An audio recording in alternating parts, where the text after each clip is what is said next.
ആശങ്കയിൽ തീരം.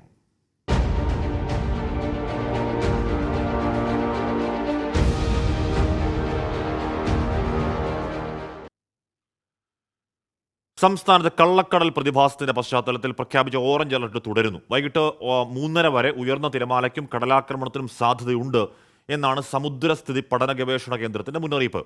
കടലാക്രമണത്തിൽ ആലപ്പുഴ തൃക്കുന്നപ്പുഴയിൽ ജനവാസ മേഖലയിലേക്ക് വെള്ളം ഇരച്ചു കയറി.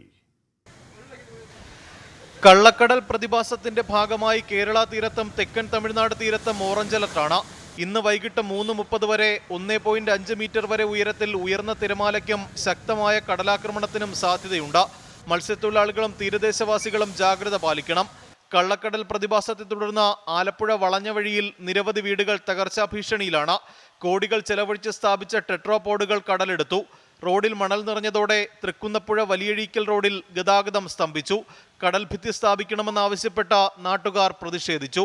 കടൽ കയറുമ്പോൾ മാത്രം നോക്കാൻ വരും, വന്നേച്ചും പറയും എല്ലാം ശരിയാക്കാം. പിന്നെ ആ കടൽ അങ്ങോട്ട് പതിഞ്ഞു കിടന്നാൽ പിന്നെ ഒരു മനുഷ്യരെയും കാണത്തില്ല, ഞങ്ങൾ ഒരാളുകളും വരത്തില്ല. JCB ഉപയോഗിച്ച് മണ്ണ് മാറ്റാൻ ശ്രമം നടത്തിയെങ്കിലും നാട്ടുകാർ തടഞ്ഞു.